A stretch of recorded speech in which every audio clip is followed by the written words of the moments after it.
ourselves to order. Um, First up, it was approval of our agenda. Sounds like we don't actually have to modify that. So as presented, anybody else have changes you need to suggest?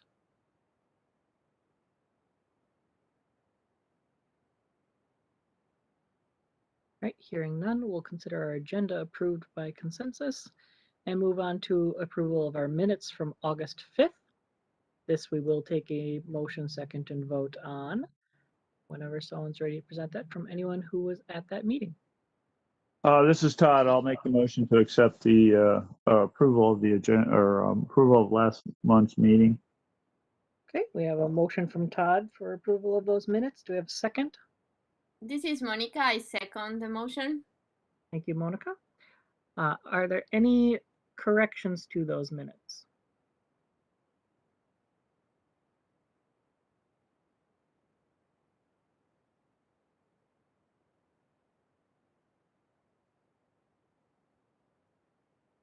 Okay, hearing none, we'll go ahead and proceed with a vote on approval of the minutes as presented. Okay, we'll start with Asada Brown, Aye. Monica Dillenberg, Aye. Cecily Harris, Aye. And again, it took me 15 minutes to get on today. Todd Kemmery, Todd says aye. Bob Moeller. Looks like Bob's still dealing with technical difficulties. Jeremy Peichel, I'll abstain since I wasn't there. Anthony Taylor is not on yet, I don't believe. Canna Yang Aye. and Tony Russo. Aye. All right, I see Bob's got a phone up to 0. I'm not sure if he's logged on to our meeting yet. Doesn't look like it, but we do have the minutes are approved. All right, thank you, everybody. So minutes are approved as presented. That brings us to public invitation portion of our meeting. As you remember, mentioned last time that we had both the possibility to submit by email and the ability to pre-register. I don't think I've heard of anything. Staff, have we received anything there?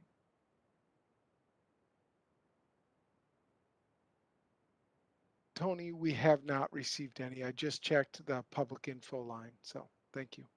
Okay, perfect. That brings us on then to our first business item, which will be the Minnehaha Parkway Regional Trail Master Plan for the Minneapolis Park and Recreation Board. And we have Colin Kelly to present. Go ahead, Colin. Good afternoon, Chair Russo, council member, and commissioners. Actually, I don't believe our council member is here, so strike that from the record. Can you hear me? Yes. Great. I am Colin Kelly, as was stated, Regional Parks Planning Analyst, and I'm here to present the Minnehaha Parkway Regional Trail Master Plan on behalf of the Minneapolis Park and Recreation Board, or MPRB for short. I should note that Adam Arvidsson and Madeline Hudek of MPRB are both here today and may respond to questions after this presentation as needed. Next slide, please. Minnehaha Parkway is located in the center of the regional park system in Hennepin County and the city of Minneapolis. These are figures 1 and 2 in the staff report. Minnehaha Parkway is part of the Grand Rounds Scenic Byway and directly connects Minneapolis Chain of Lakes Regional Park to Nokomis, Hiawatha, and Minnehaha Regional Parks. Next slide, please.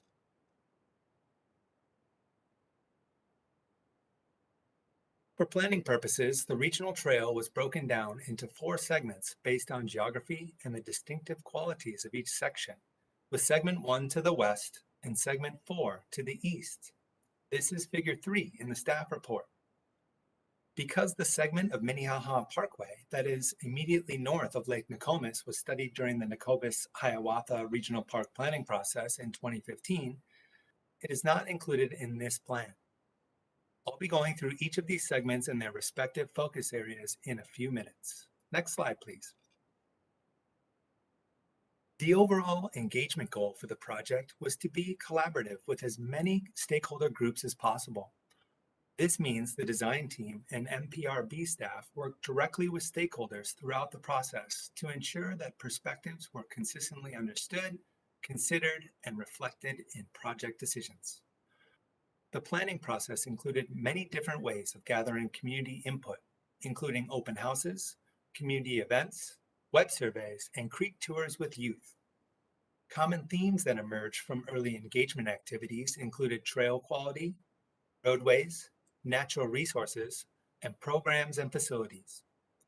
Some of the specific feedback included separate trails for bikes and pedestrians, concern around invasive species along the creek, and improved path lighting throughout the trail corridor. A Community Advisory Committee, or CAC, made up of 19 community members provided guidance and support for the plan as well. CAC members were intended to represent a mix of viewpoints that includes residents, park users, stakeholder groups, and others. A 45-day public comment period began in June of last year and wrapped up in August. After that, a public hearing was conducted and the final plan was presented to the MPRB Board of Commissioners for approval in November. Next slide, please. The Regional Trail Corridor was created through a joint effort between MPRB, Minnehaha Creek Watershed District, or MCWD, and relevant departments at the City of Minneapolis. Projects involving county roadways or transit service will require coordination with Hennepin County, Metro Transit, adjacent municipalities, and the Metropolitan Council. In order to be most efficient and effective within the Regional Trail Corridor and Parkway, MPRB, MCWD, and the City of Minneapolis established a Memorandum of Understanding, or MOU, in 2017. The MOU outlines how the agencies will work together to enhance the ecological and recreational opportunities of the creek corridor, reduce flooding, achieve regional pollutant load reductions, and other goals. Next slide, please. With regard to Minnehaha Parkway Regional Trail, the most underserved users are likely those that are not frequent users or nearby residents. Through the Mapping Prejudice project, we know that the areas surrounding Minnehaha Creek had some of the highest levels of racial covenants when compared to other parts of the city. Contrasting demographics and diversity in other areas of the city, like in the Powderhorn and Phillips neighborhoods, reflect how these covenants have influenced generations of potential inequities over time. Just outside of the 2-mile service area, the plan noted that there are more residents who report disabilities, and that those individuals tend to rely more on public transportation and non-motorized modes for transportation and recreation. Of the primary stakeholder groups identified, youth in other parts of the city and non-motorized trail users could be categorized as underserved. The main method for engaging with these youths was through creek tours. While the plan notes that some of the youth expressed feelings of calm, quietness, and serenity during their visits, in general, they expressed frustration that there weren't many amenities that were relatable to them in the Regional Trail Corridor. The non-motorized trail user group quickly identified a number of high conflict intersections in the planning process, which influenced the plan's recommendations. This group also noted that a variety of facility types and experiences are desired, such as skills courses for young bicyclists, single-track mountain biking, and natural surface hiking trails. Next slide, please. The Regional Trail Plan is the result of a robust public participation process that occurred at a variety of scales over the course of more than 2 years. The most prominent results of equitable engagement focus on accessibility and race and ethnicity. With regard to accessibility, one key feature is the system of accessible canoe and kayak launches at 3 locations in the corridor. Another accessibility enhancement is the extension of the trails farther west in the corridor. Despite efforts made by MPRB staff and others, the trail plan notes that some of the meetings held during the summer of 2019 were not welcoming places for anyone who didn't only want to talk about the roadway itself. Staff's work with citywide youth at the time was a counterpoint to those meetings, and some of the new recreation facilities proposed specifically address youth frustration with the lack of relatable amenities. We'll talk more about those recreation facilities and more as we go through each trail segment over the next few minutes. Regardless of what MPRB is proposing through the trail corridor, ongoing implementation of the plan will require continued engagement. MPRB intends to reach beyond the trail corridor when engaging around detailed design projects. Next slide, please. As mentioned on the third slide, for the purposes of this regional trail plan, the trail corridor has been broken down into 4 segments. Segments 1 through 4 run west to east, and the first 3 segments include 1 or more focus areas that are discussed in the development concepts section of the staff report. In the interest of time, this presentation will not go into detail into the 4 focus areas, but will instead reference key focus area recommendations within each respective trail segment. Next slide, please. Segment 1 is the westernmost section of the regional trail corridor and is not bounded by the parkway. It is unique in that it lacks paved trails for the majority of its length. Figure on the right is figure 4 in the staff report. Segment 1 includes 2 focus areas, Penn, Newton, Morgan in the center of the segment, and Lyndhurst on the eastern end. The plan for segment 1 is to improve wayfinding, promote access, and increase use of this segment. Entry points will be defined by signage, wayfinding kiosks, and trailhead amenities like bike parking, where active recreation or natural surface trails are present. New creek access points and a waterside lounge and picnic area are proposed. In order to make up for the lack of accessible trails in the Penn, Newton, Morgan focus area, the proposed Penn Avenue interpretive overlooks will make a visual connection to the creek for those unable to use the natural surface paths.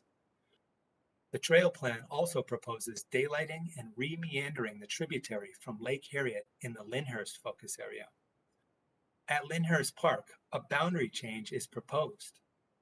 The land to be added is wholly owned by MPRB.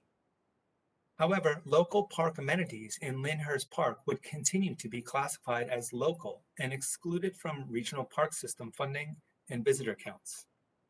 Next slide, please. Segment 2 runs from Lyndhurst Park to 35W and is fully bounded by Minnehaha Parkway roads. It also includes 1 focus area, the Nicollet Hollow, or simply the Nicollet Focus Area, near the eastern end of the segment.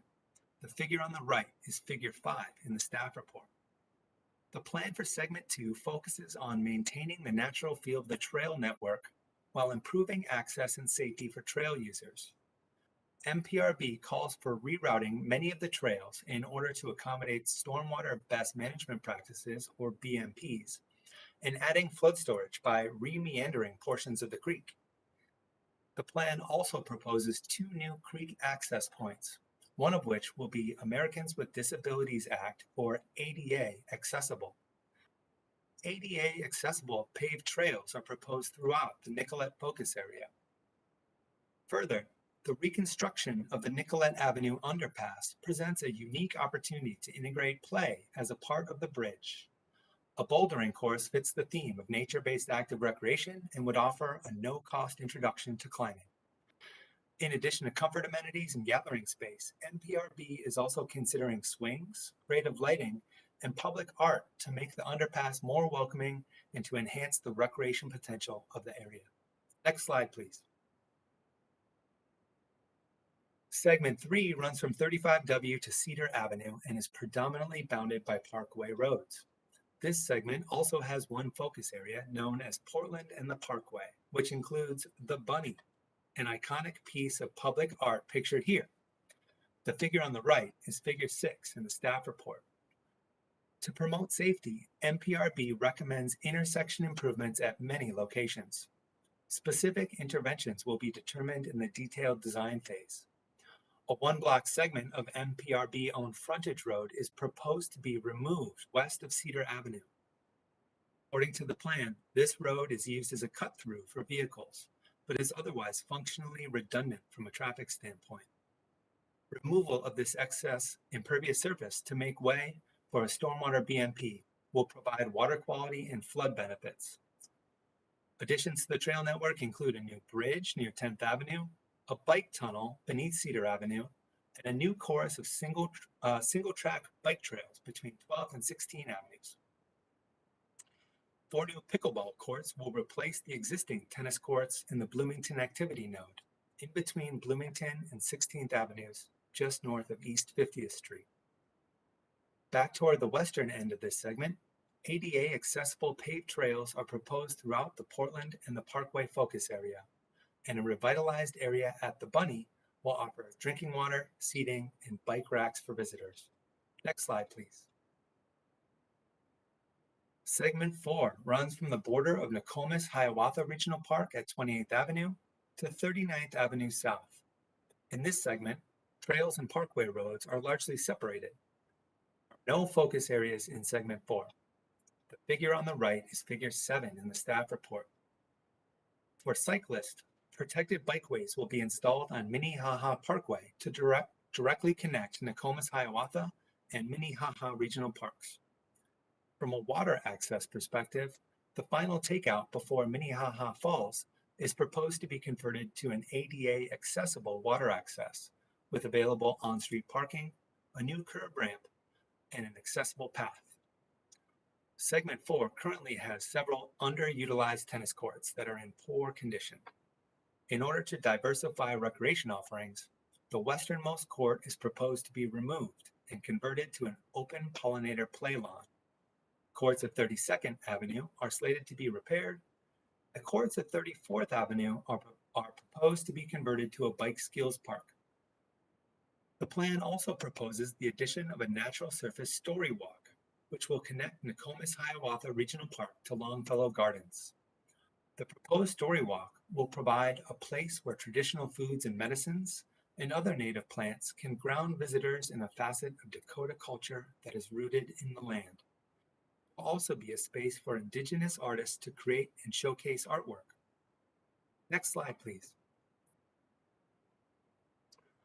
The total estimated cost to implement the Regional Trail Corridor Plan over a 30-year period is $108,385,853. These costs are detailed by segment and focus area in the implementation chapter of the plan, where the text notes that, quote, not all of these costs will be borne by MPRB. The plan includes costs for a variety of elements that may be jointly implemented with partner agencies. Examples of such projects include road modifications, creek meanders, and stormwater BMPs. As such, the plan and its cost estimates are meant to guide the efforts of multiple agencies. I should note that the approval of this regional trail plan does not commit the council to any funding at this time. Next slide, please.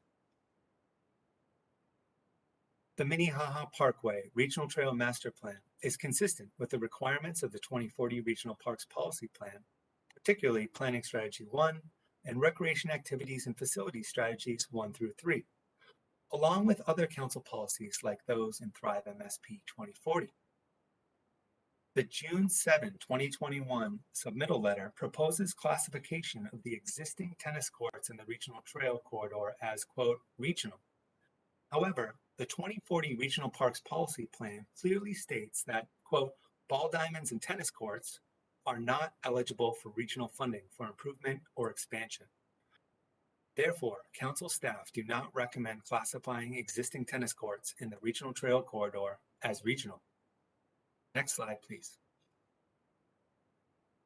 The proposed action before you then is that the Metropolitan Council first approve Minneapolis Park and Recreation Board's Minnehaha Parkway Regional Trail Master Plan, including the addition of 2 parcels detailed in the staff report and the supplemental information provided in the submittal letter dated June 7, 2021, the exception of classifying existing tennis courts as regional. And second, require Minneapolis Park and Recreation Board, prior to initiating any new development of the Regional Trail Corridor, to send preliminary plans to the Metropolitan Council's Environmental Services Interceptor Engineering Assistant Manager. And with that, I will stand for any comments or questions you may have and remind you that MPRB staff are on hand as well. Thank you.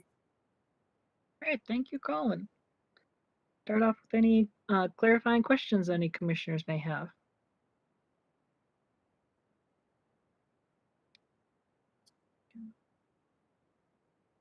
Hi, this is Asata. I have a question. Yes, go ahead. Colin, can you explain again why you're making the exception of classifying existing tennis courts as regional? I don't think I quite understood it. Absolutely. Yes, Chair Russo and Commissioner Brown. Yes, the 2040 Regional Parks Policy Plan states in fairly clear language that ball diamonds and tennis courts are to be excluded from regional park funding. And therefore, we felt, council staff felt that it was appropriate to exclude them from being considered as regional, as was proposed in the submittal letter dated June 7, 2021, excuse me, which was attached or appended to the business item for this master plan. I And- totally missed hearing you say tennis courts. I heard the ball courts, but I didn't hear the tennis courts. Thanks again.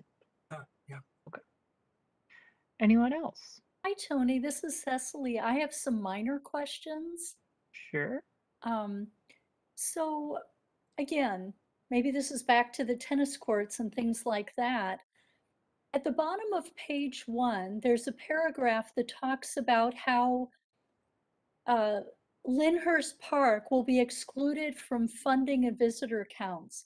Well, I can totally understand how funding might not be provided for Lyndhurst, but how are you going to exclude it for visitor counts? Because aren't the visitor counts for the entire parkway as built? That's my first question of 4. Okay, well, let's get started with that one. Mr. Chair and Commissioner Harris. The idea is, as in other parts of the regional park system, to exclude certain facilities that may be deemed local versus regional. And in the space of Lyndhurst Park, or the reimagined space that will be the future Lyndhurst Park, there's some facilities that we would deem or continue to deem local in nature.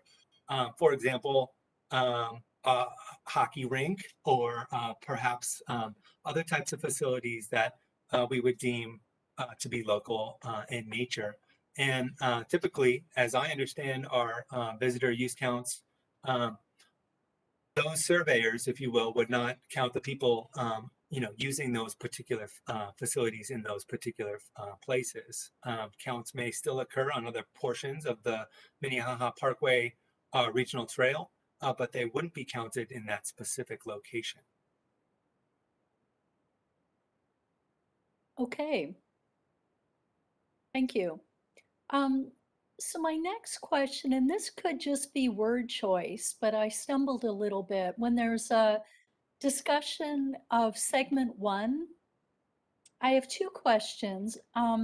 There's a sentence in here that says segment 1 lacks legibility as a public park.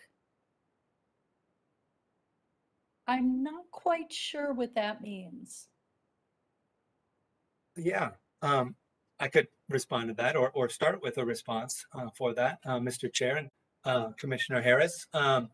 Yeah, what's a little bit different about segment 1 is that the paved regional trail and associated pedestrian trails don't extend into the westernmost portion of segment 1.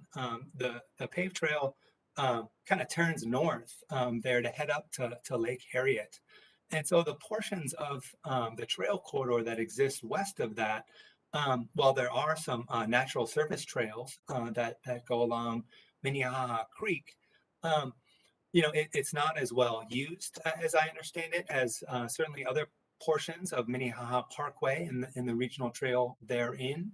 And because of that lack of the paved trail in that portion, it doesn't have the same sort of navigability, perhaps, or legibility, as in people may not understand it as being a part of Minnehaha Parkway Regional Trail Corridor.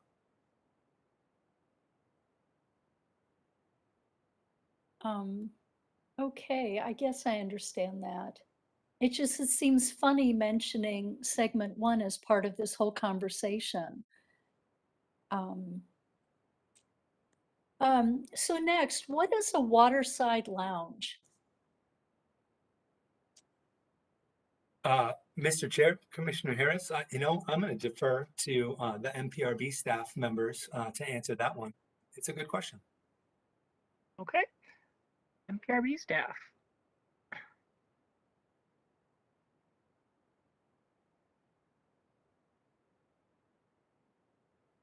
Is this going to be Adam or somebody else? I think Madeline looks like she's working on unmuting. I will take a quick moment while she's doing that to introduce Madeline Hudak, who's not presented before this body before. Madeline works in the planning division at the Park Board and was instrumental in this master plan and will also be its implementation champion going forward. And I think she can explain what a waterside lounge is. Okay, Madeline. All right, is everyone able to hear me now? Yes. Okay, excellent. So a waterside lounge would be just kind of an area where near Minnehaha Creek where folks might be able to sit at either picnic tables, or perhaps we might be able to incorporate some removable or kind of flexible seating. It's meant to be kind of a gathering area. We have a nature playground that's kind of adjacent to it, and so it's just meant to be kind of a gathering space near the water to provide access, but not necessarily kind of a launch type of water access point. Great, thank you. And those are all my questions. Okay, thank you, Cecily. Anybody else? Questions? Or anybody who would like to start us in with a motion for this?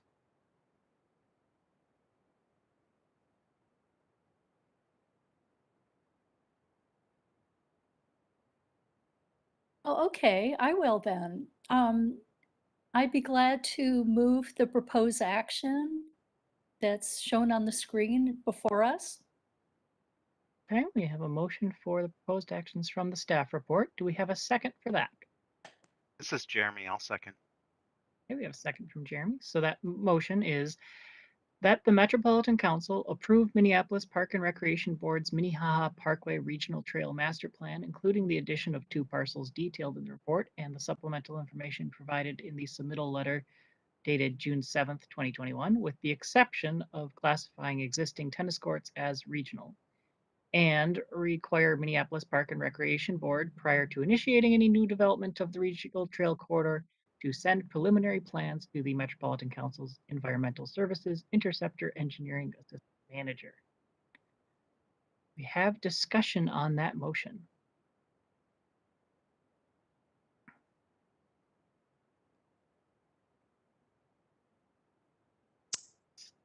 Hey, everybody, this is Anthony. I Yes, have a Anthony. question for the team. Well, one, let me add some context for Commissioner Harris's question, about the counts. One thing about Lyndhurst Park as an area, it is really a very strong community recreation center, in terms of the role that it plays. And so lots of recreational activities for families and programming go on there, as well as the sports program, football, soccer, those things are so the counts, and why you wouldn't count them. So I understand that. But yeah, Cecily, if you ever do get a chance to go there, you'll see that Lyndhurst, the park building over by Burroughs School, has its own character as a community recreation center and programming that happens there.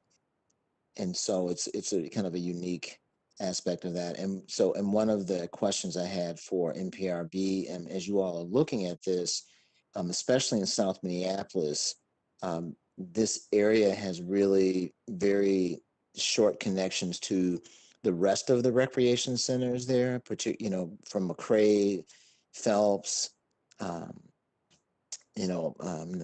what's the God, I can, there's, what I mean, there's a number of Bryant, you have a number of recreation centers that are relatively close. Is there any thought about how there might be some linkages in terms of programming or something that actually connects those communities to those rec centers, and excuse me, or the activities that are happening there to this to the regional opportunity and experiences. Because I mean, I remember the work that you all did with youth and bringing them to the creek, and I remember some of the comments. And one of them, I mean, bottom line is some of them were just very like the kids didn't live far away, and they were like, well, like I've never been here before, you know, that kind of stuff. So as you all are looking at the master plan, and it doesn't typically include programmatic stuff, but it seems like we're leaning towards that. Have you all, you know, is there some aspect of that that is incorporated into this, and or is it even being talked about as an opportunity? Yeah, Chair Yaruso, Commissioner Taylor, I'll maybe jump in on that one because it talks a little bit more about kind of system-wide operations. So I think your assessment, Commissioner Taylor, of the current Lyndhurst Recreation Center is correct. It is a typical Minneapolis recreation center with sports programs and daycare and things like that. This master plan would profoundly re-envision that as essentially our second nature center. Believe it or not, Minneapolis, for all its parks, only has one nature center in our entire system.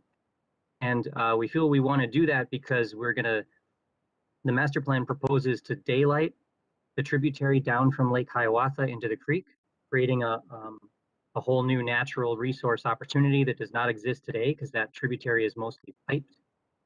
And then we would have this nature center, community nature center on the banks of that new tributary. So I think inherently by that re-envisioning, it will become something unique amongst all the rest of those rec centers in our system. Incidentally, our Minneapolis Parks Comprehensive Plan, which is about to be adopted, envisions a citywide web model of how our recreation centers stitch together and then also stitch to the regional park system. So by having a nature-focused nature center hub on the north side in North Mississippi and also one on the south side to serve everyone south of downtown, we think these are going to become critical ways to connect folks at some of those more maybe nature deficit nature centers like Bryant and McRae into the entire Grand Rounds, and specifically to this location where we'll have basically two creeks coming together and a lake about 2 blocks away. So we do think it's a great opportunity for more connection to nature, which is why we have proposed to include the land area of Lyndhurst Park into the master plan, but to exclude those specific neighborhood amenities which will remain, such as tennis courts, ball diamonds, hockey rinks, basketball court, things like that. Adam, thanks. That's great to hear. And you know, and I think especially for us, is there any because that's really pretty significant, and I think and particularly for people who know that with McRae, with Bryant, with Phelps Park, like you said, the fact that I really appreciate the way you talked about it as having a nature deficit, but they're very close to these. So I think that's a great plan. Does it, you know, particularly with this project, is that important? Because I didn't really get that, or I wasn't sure if it was made clear about the change that was happening in the Lyndhurst, because it's not real that particular. I wasn't sure if our commissioners knew about that change, but it really does make it a dramatic shift in terms of the way that the role that park plays and connects that community to the rest of Minneapolis in an interesting way because of, you talked about redlining, historical redlining. And I think that there's something about that Southwest community, you know, that exists because of that. So is there any way, or would it be important to include some aspect of that? Because that really makes this plan pretty monumental. Yes, Chair Yaruso, Commissioner Taylor, I apologize if it's not clear about the programmatic connection. Sometimes we have to be careful about how the plan reaches out away into our neighborhood rec centers, lest we be accused of incorporating them into the regional park system. However, the Lyndhurst area focus area, which is in the document, I should make clear to the commissioners that the building that you see there is a brand new building. That is not our existing recreation center. The existing recreation center is south of 50th.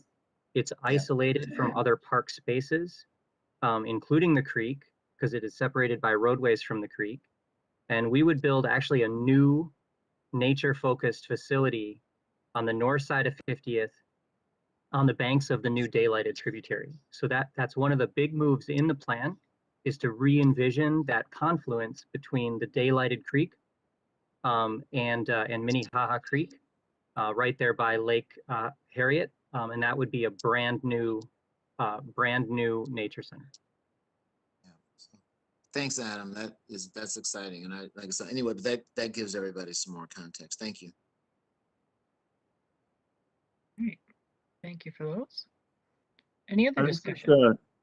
This is Todd Kimmery. I did have a question and a comment then, please. Yes, go ahead, Todd.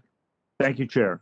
Yeah, I'd like to, I haven't really had a reason, this is coming out wrong. I'm really appreciative and thankful to see how much of the ADA was taking into consideration for the disability community. This is exciting to see all these new additions that are going to be happening. So that's why I hadn't had a whole lot to talk about, because on a disability perspective, you guys have really hit the nail right on the head with this one. So, or out of the park, for one of those similes anyhow. But my question is this: you had mentioned a nature's park in the lounge area, if I could call it that. Is that play area existing, the nature play area existing? And if it is, is there any consideration to having accessibility components to that play area for children that have special needs? That's it.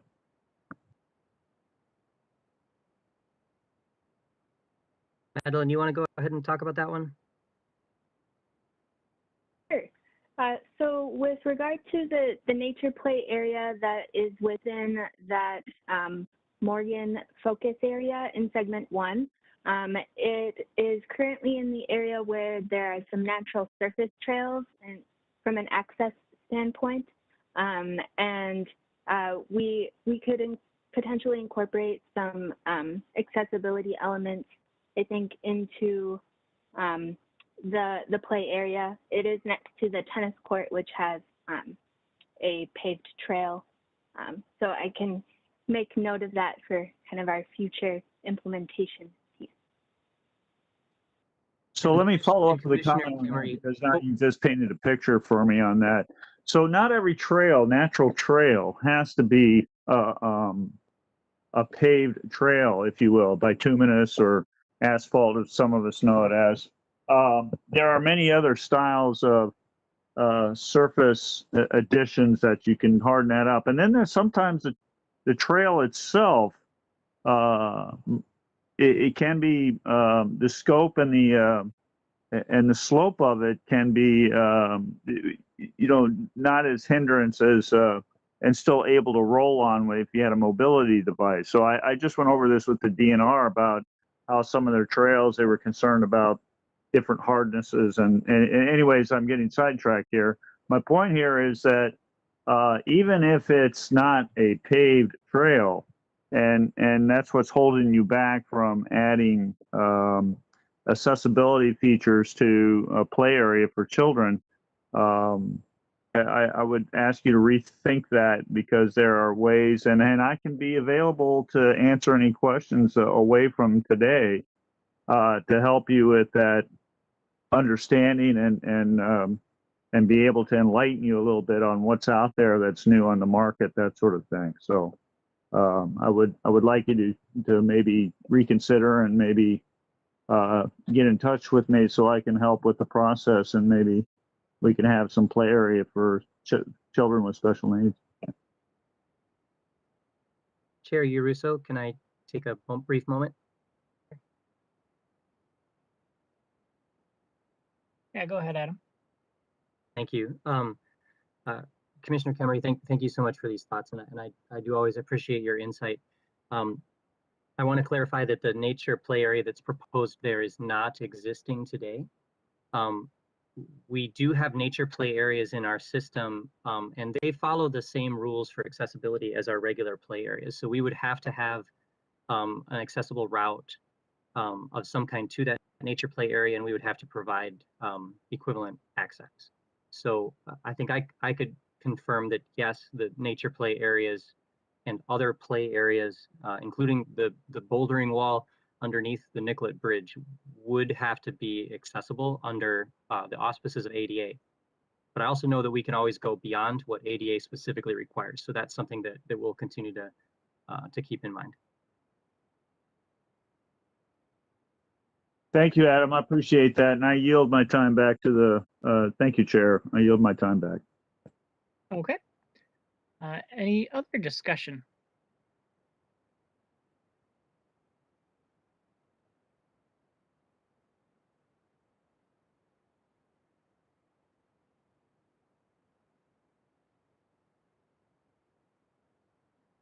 Okay, hearing none, it sounds like we are ready to proceed with a vote on this motion for the proposed action from the staff report. I can go ahead, Sandy. Okay, I'm going to apologize in advance. My neighbor's mowing his lawn. We'll start with Asada Brown, Aye. Monica Dillenberg, Aye. Cecily Harris, Aye. Todd Kemry, Todd says aye. Bob Moeller,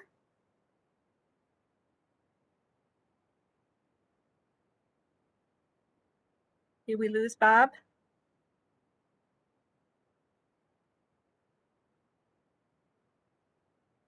All right, I'll move on. Jeremy Peichel, Aye. Anthony Taylor,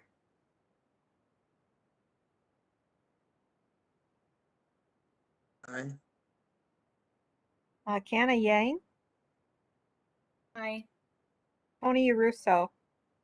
Aye. One more try for Bob Moeller.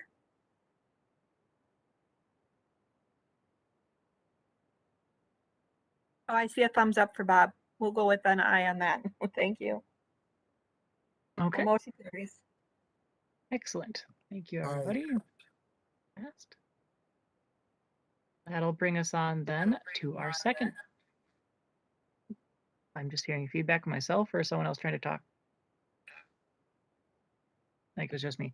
All right, we'll move on to our second business item for the Cleary Lake Regional Park Master Plan Amendment and land conversion for Three Rivers Park District. And again, we have Colin to present.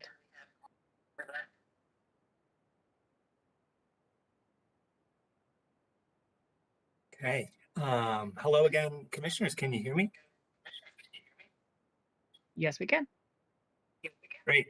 I am still Colin Kelly, planning analyst, and now I'm here to present the Cleary Lake Regional Park Master Plan Amendment and land conversion on behalf of Three Rivers Park District.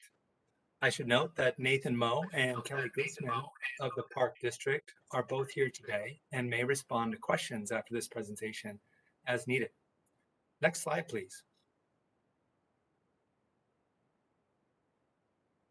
Just gonna slide something over here real quick. Thank you. Cleary Lake Regional Park is located in the southwest portion of the regional park system in Scott County. And the proposed land conversion and the majority of the regional park is located in Credit River Township. The figures here are figure 1 and 2 in the staff report. The regional park is owned by Three Rivers Park District and is operated in partnership with Scott County. The existing master plan for the regional park was approved in 1998. Next slide, please. The focus of this plan amendment is a land conversion which proposes the removal of a small amount of land and the addition of a facility within the regional park. The figure on the right is figure 3 in the staff report. The land conversion will allow the Scott County Highway Department to make improvements to the County State Aid Highway, or CSA 27 corridor. In 2015, a traffic study was completed for the CSA 27 corridor. The study identified challenges within the segment being addressed by the current highway project, including an above-average crash rate. The study recommended a 4-lane divided roadway consistent with the segment to the north. Scott County would hold a permanent easement of 2.21 acres for the permanent road right-of-way and a temporary easement of 1.41 acres during construction of the roadway. In exchange for this removal, Three Rivers Park District proposes a channel stabilization project that will address channel erosion, reduce excess sediment being carried into Cleary Lake itself, and address flooding that is impacting park infrastructure. Minor impacts to the park's golf course and cross-country ski trail will also be mitigated. The land removal and the facility additions are both proposed in the northeast portion of the regional park. The appraised value of the removal land is $144,021, and the cost estimate of the facility additions is the same, $144,021. The table here is Table 1 in the staff report. Next slide, please. The Regional Parks Policy Plan details how such proposed land conversions are considered. Chapter 6, System Protection, Strategy 2, Conversions, states that, quote, lands in the regional park system will only be converted to other uses if approved by the Metropolitan Council through an equally valuable land or facility exchange. Further, the Council will consider conversion to other uses only if the conversion will not harm the regional park system. To determine whether regional park system lands may be exchanged for other land or facilities, the Regional Park System Policy Plan requires consideration of criteria relative to both the existing park system unit and the alternative use. This slide focuses on the existing park unit and the proposed land removal. Plan amendment states that the land removal will not impact the ability of the regional park to continue to meet council standards for a regional park. These standards are outlined in Chapter 4, Strategy 1 of the Regional Parks Policy Plan. The sliver of land required for the road right-of-way project will have minimal impact to park facilities, including the Cleary Loop Trail and a cross-country ski trail. Some early successional trees will need to be removed as well. In each of these instances, however, the recreation facilities will be made whole and replanting of trees will occur to screen park users from the roadway. Next slide, please. Chapter 6, Strategy 2 also requires consideration of criteria relative to the alternative use. In this case, we're talking about an equally valuable facility where natural resource benefits are increased as a result of the exchange. At Cleary Lake Regional Park, the project proposes to stabilize 710 linear feet of channel and provide flood protection to an irrigation pump house. That channel delivers approximately 12 tons of suspended solids and 2.41 pounds of phosphorus into Cleary Lake itself annually. The project will benefit the region by improving water quality, supporting recreational activities, and supporting stewardship of natural resources in the park and watershed. Without the channel stabilization project, erosion of sediment and nutrients into Cleary Lake would continue and potentially compromise the future operations of the irrigation pump house. Next slide, please. The Cleary Lake Regional Park Master Plan Amendment and land conversion is consistent with the requirements of the Regional Parks Policy Plan, particularly Chapter 6, Strategy 2, and Chapter 4, Strategy 1, along with other council policies such as those in Thrive MSP 2040. Next slide, please. The proposed action before you then is that the Metropolitan Council first approve the Cleary Lake Regional Park Master Plan Amendment and land conversion, and second, approve the permanent release of the restrictive covenant on 2.21 acres of land and the temporary release of the restrictive covenant on 1.41 acres of land within Cleary Lake Regional Park, a total of 3.62 acres, in exchange for a channel stabilization project within Cleary Lake Regional Park. And with that, I will stand for any comments or questions you may have. Mind you that the Three Rivers Park District staff is on hand as well. Thank you. All right, thank you, Colin. What questions do we have on this one? I know this is the type of thing that some of us have seen before, but not everybody has.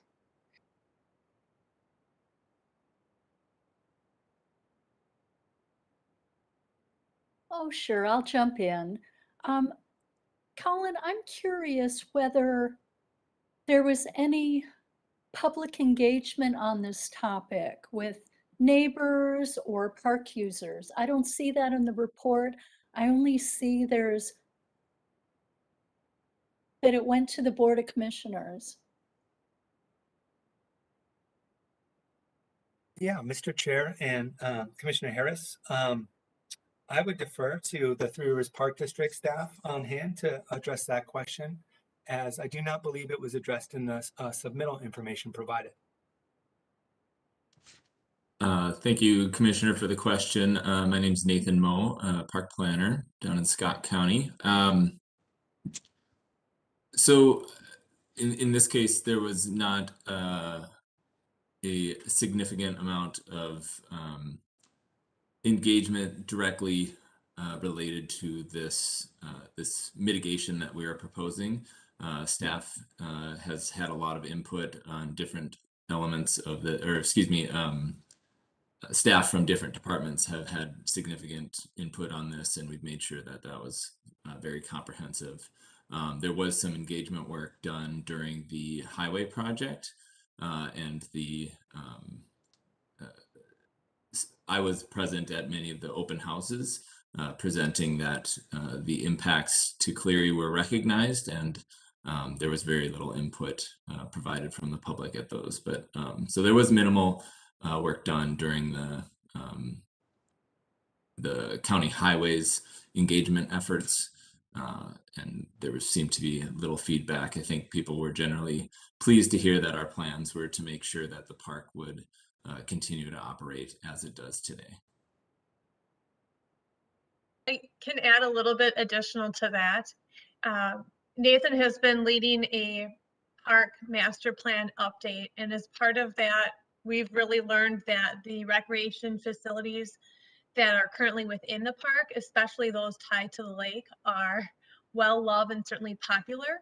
And by improving the natural resource is especially of water going into the lake, that helps preserve that recreation opportunity and that offering that we provide.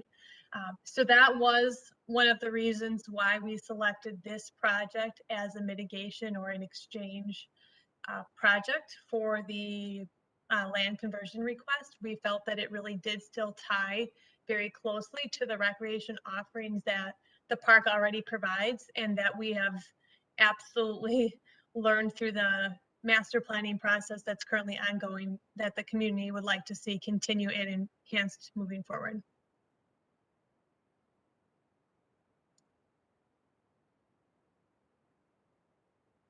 Okay, thank you. Are there other questions on this? This is Jeremy. I have some questions. Go ahead. Thanks, Chair.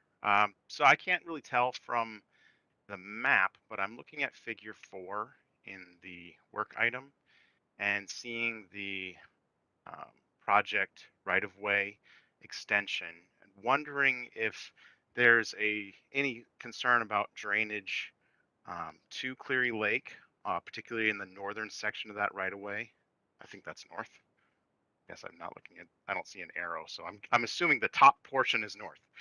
So in that, I see that it's reasonably close to the shoreline of Cleary Lake. I'm wondering if there's been any discussion with Scott County about mitigation, particularly of chloride pollution coming off the highway. Thank you.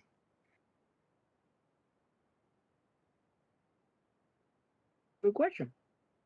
Sorry, I was still muted.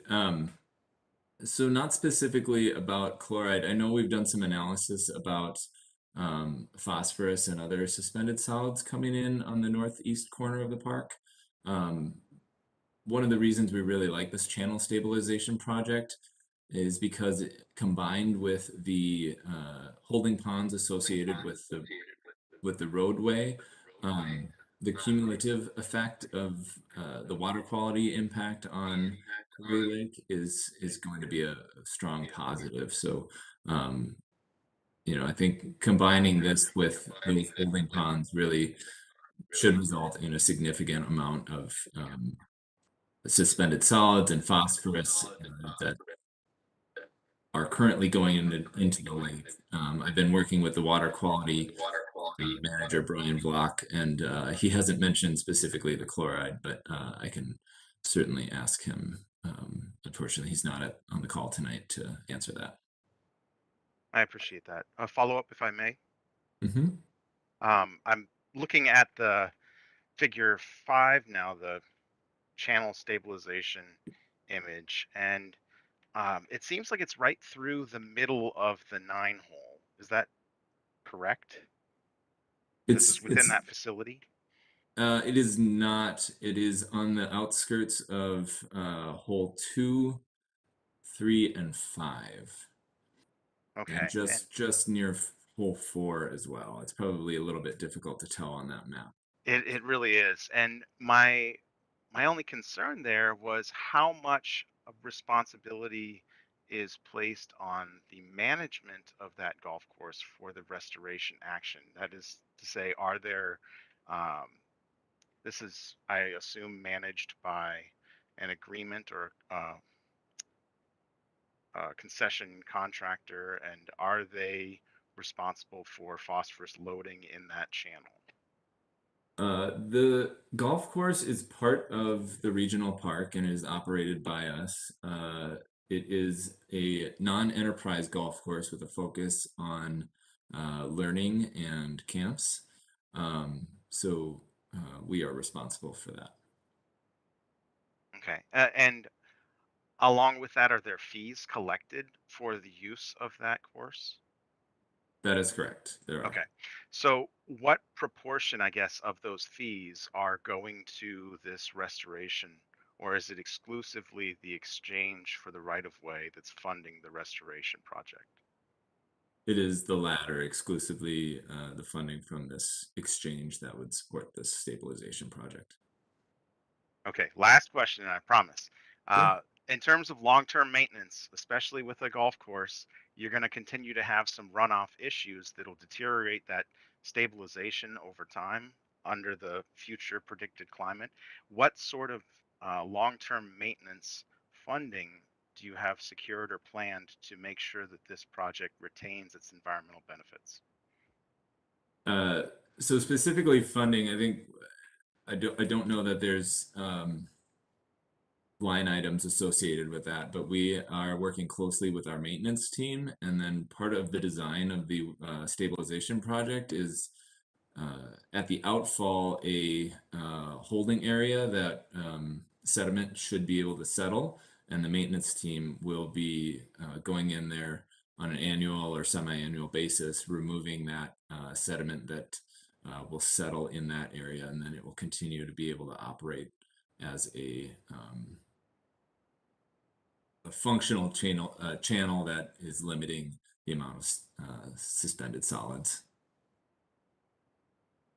Okay, and so you have a spoils plan to go along with that dredge material, or you will? Yes, the park maintenance team has talked about making sure that that is an element of their annual maintenance. Okay, that's all I've got. Thanks, Chair. Thank you.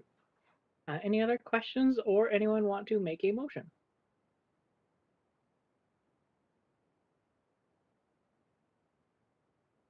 I'll make a motion to accept the proposed action. Okay, we have a motion by Anthony for the proposed action from staff report. Is there a second for that? This is Monica. I second that. Thank you, Monica. Our motion then is that the Metropolitan Council approve Three Rivers Park District's Clear Lake Regional Park Master Plan Amendment and land conversion, and approve the permanent release of the restricted covenant on 2.21 acres of land and the temporary release of the restricted covenant on 1.41 acres of land within Clear Lake Regional Park, a total of 3.62 acres, in exchange for a channel stabilization project within Clear Lake Regional Park. Is there any discussion on that motion? This is Jeremy. I'd like to offer something briefly. Yes, Jeremy.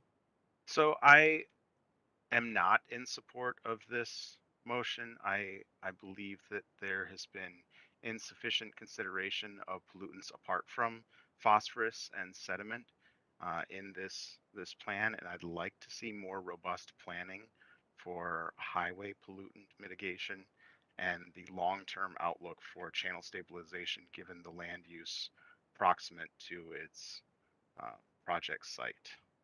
So I will be voting against this motion. Thank you. Okay, is there further discussion? Yeah, and Tony, this is Cecily. I also won't be supporting this motion for a slightly different reason. I really, after a year in park management and a decade as an elected board member of an open space district, I came to hate eminent domain and transfer of parkland to non-park agencies for non-park uses. I think it's a terrible precedent. And as we used to say on the Mid-Penn board, they aren't making more land, and we should keep what we have restricted.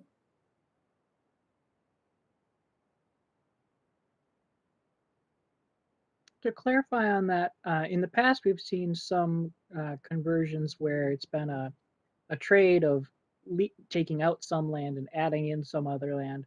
Are you generally okay with that kind of thing and just objecting because this time we're getting something in return that's not actual land for the Yeah, value? it's case by case. I am favorable about the next, item, our next business item for different reasons. Okay. Thank you for that. Is there other discussion?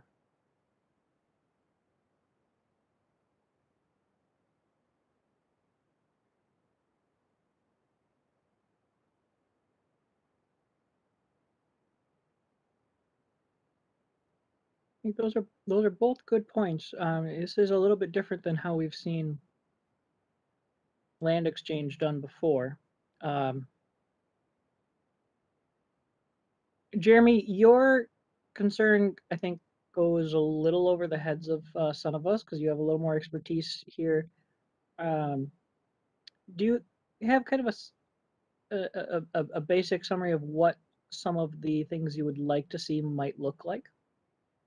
Yeah, so if I were to do this myself, I would want to see more engagement with the highway folks to demonstrate their best management practices planned along that land that will be exchanged. Because right now, as parkland, it is not, as forested parkland, it is not contributing pollutants like oil, grease, chloride into Cleary Lake. It is in fact filtering or at least slowing the transmission of those pollutant fluxes into the lake as an intervening land use.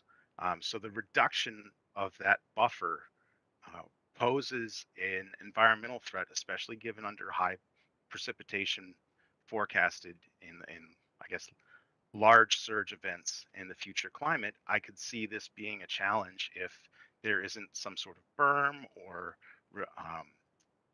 deeper ditching or some sort of modification to that land to intercept highway runoff, because that overland flow is going to carry everything from the road into Cleary Lake if there isn't some sort of constructive use that's going to block that flow. And then with the channel itself, golf courses are always a challenge to mitigate phosphorus in particular. Sediment obviously goes along with that. And this idea of exchanging land that is currently protecting the lake from road pollution for a project improvement as a mitigation, I don't know that that's the best use of funds. And I'm not going to say, as Cecily did, I agree with her thought on they're not making more land and we should protect what we have. But I think exchange of services for land is not of superior benefit to the regional park system. I think that because this is a facility that the parks manage, the park should be responsible for operationally including those costs of mitigating the impact of our uses on the resource. And so selling land to do work that we should already be funding, to me, is a misuse of the land and of the funds associated with it. Chair, could I comment? Yeah, I think we can allow that. Thank you, Chair and Commissioners. I just wanted to add that when there is a land conversion or a land exchange, staff does an analysis, and we don't try, we negotiate an equally valuable exchange. In this case, it's a little unique of a circumstance in that this is a park that's located in Scott County, but it's managed by Three Rivers Park District. As Kelly Grissman will tell you, Three Rivers Park District owns and operates 2 parks in Scott County. This one, Cleary, and a second one, Murphy Hanrahan. And the only reason I bring this up is I just want the commissioners to know that our first choice is always to replace the land with land for an equally valuable land exchange. In this instance, there was not an inholding available in Cleary Lake. Our next choice is then to go to replacement land in another park. There was not any inholdings available in Murphy Hanrahan. At this point, we went to the equally valuable facility exchange, and Three Rivers, in partnership with Scott County, came up with this idea of doing an environmental project to protect the water resources in Cleary Lake. So that's all I wanted to add. Thank you. Thank you for that clarification. And Green. Tony, this is Monica. May I say something, please? Yes, go ahead. I'll try to be brief. After 7 years of being in the park board in Brooklyn Park, I have seen exchanges like this before, but we can find a way to get land from land.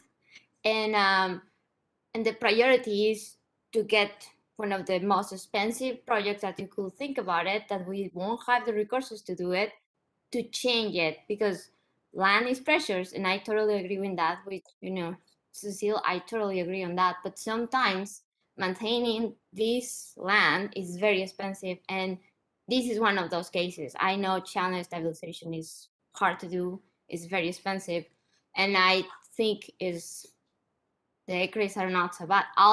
As for the road exchange with the pollution into the water, I don't have all the expertise on this one as you, Jeremy, but I do believe that if the highway needs to be increased in this land, I'm sure the pollution is already there. There are cars, there is traffic, there is contamination that although some part of the trees are going to block, not everything is blocked, and all the smoke is going already where it is. So I don't know what is better, if you try to open and we can have an agreement that they will check how the water is going to be stay clean, all the channels are going to work, or let it be like it is right now, and then all the pollution is going to stay right on top of the lake and is going to jeopardize the natural resources as well.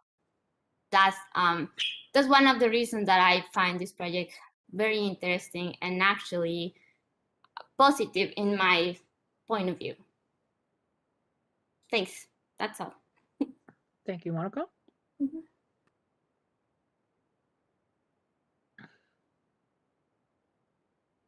I think part of this is I don't know that we've ever had this type of thing where we're calling a project a facility, essentially.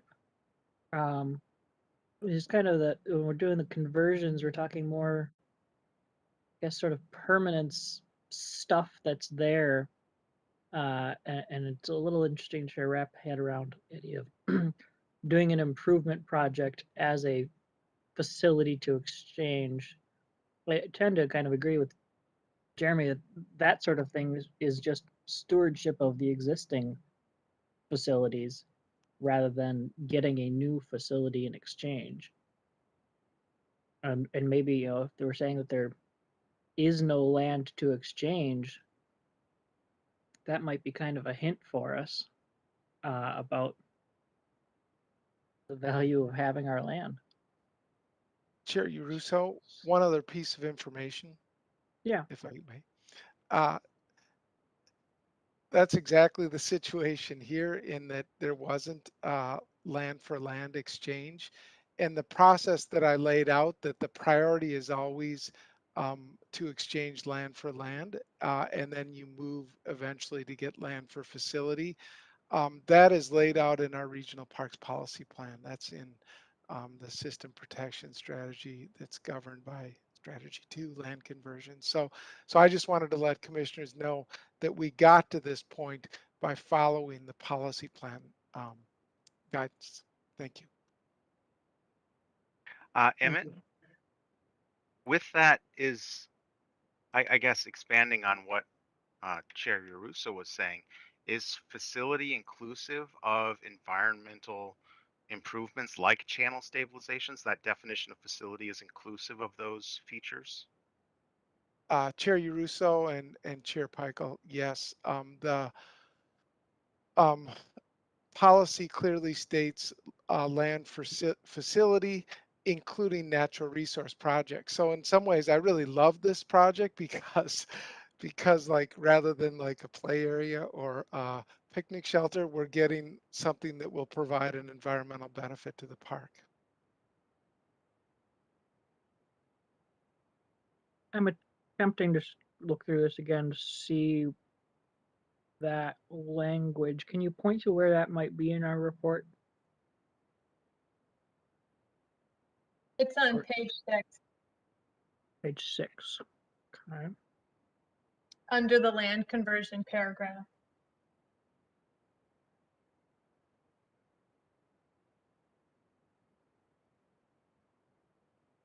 Tony, while Well, you're looking for that, I can read the policy plan. It says equally valuable facility is defined as the exchange of land for facilities when recreational benefits and or natural resource benefits are increased as a result of the exchange. So I could go okay, more, so but the nuance there that I'm getting hung up on is it says an exchange of land for facilities. That's when those things are increased. It's a little bit different than saying that the increase of natural resource benefits itself is a facility.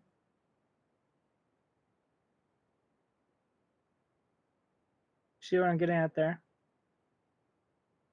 Chair, I see your point, and uh, our staff interpretation is that a facility could include a natural resource project, that's not only, it could, but like we would encourage that. Okay. Is there other discussion on that? This is Bob. Yes, Can Bob. you hear me? Yes. I think that the amount of land involved is relatively small. And the benefits of the reduction in pollution is significant. And so I will vote in favor. Okay, thank you, Bob. Anyone else?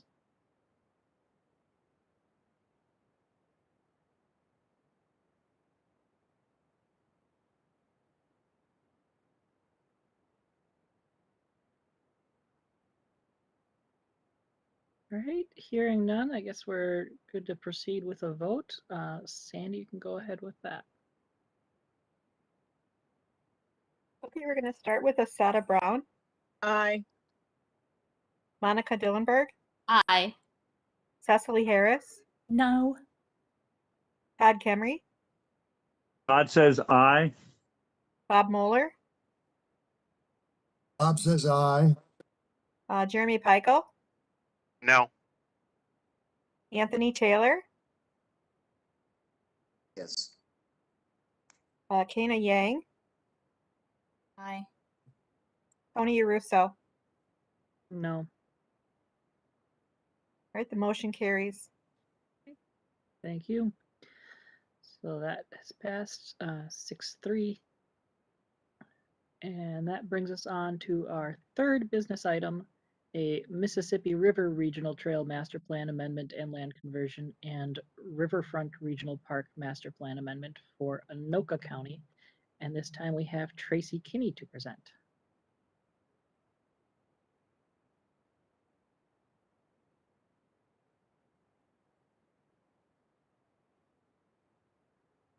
you can't hear me because I'm on mute. Good afternoon, Chair, Commissioners. Can you hear me? Now we can. Wonderful. Hello, my name is Tracy Kinney. I'm a senior planner in Parks. And today I'm going to, actually first, today I wanted to just mention that I am joined by Karen Blaska from Anoka County, who's going to help with some questions at the end. So today, the item before you is Mississippi River Regional Trail Master Plan Amendment and land conversion, and the Anoka County Riverfront Regional Park Acquisition Master Plan Amendment. Next slide, please.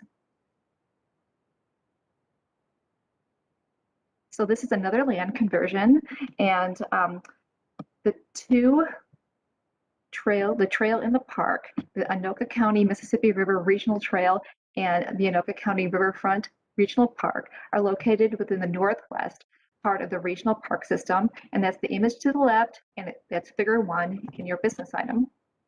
The amendments that we're talking about today are located in the city of Fridley in the southern part of Anoka County, and that's the middle image, and that's figure 2 in your business item. The Mississippi River Regional Trail is located within the Mississippi National River Recreation Area and the Mississippi River Corridor Critical Area. It's a 24-mile trail that follows the Mississippi River from the southernmost part of Anoka County all the way up to the northernmost part of Anoka County. The Anoka County Riverfront Regional Park is located in the city of Fridley. The park consists of approximately 140 acres, and it's split between 2 units, and it's connected with the Mississippi River Regional Trail. So the focus, and that's so the focus of the item today is 2 amendments that's located in the southern portion of Anoka County, shown in both the image 2 and image 3. The focus of the amendments includes selling 0.3 acres of trail corridor land to the city of Minneapolis for expansion of their waterworks facility in exchange for adding 0.3 acres of riverfront land, expanding the southern border of the Anoka County Riverfront Regional Park. And again, that image to the right is figure 3 in your business item. Next slide, please. So diving in here, the image to the right of you shows the removal land and the replacement land. The removal land is towards the bottom of the image, and it's in those yellow boxes. The replacement land is towards the north, towards the top of the image, and it's hashed out in yellow as well. And that image is also figure 4 in your business item. So the council only considers land conversions in the regional park system if it doesn't harm the system, and there's an equally valuable exchange. An equally valuable exchange is generally defined as one being contiguous to the park or trail and having similar or better natural resources and recreational opportunities. The removal land and replacement land are similar in size. They are 3 acres of land, so very small pieces of land here.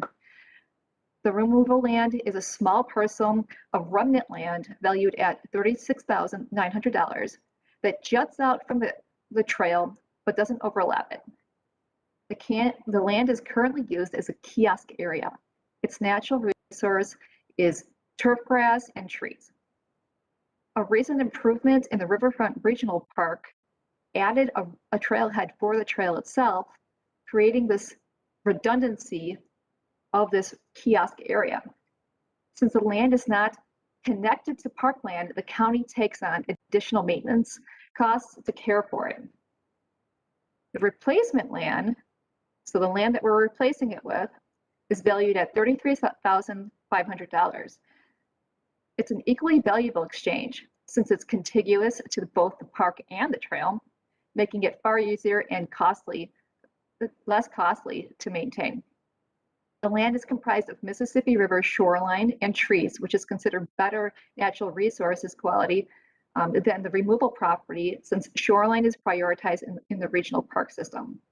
And finally, the land has better potential for recreation since it expands the opportunities in the park boundary. The removal land was acquired with metropolitan funds.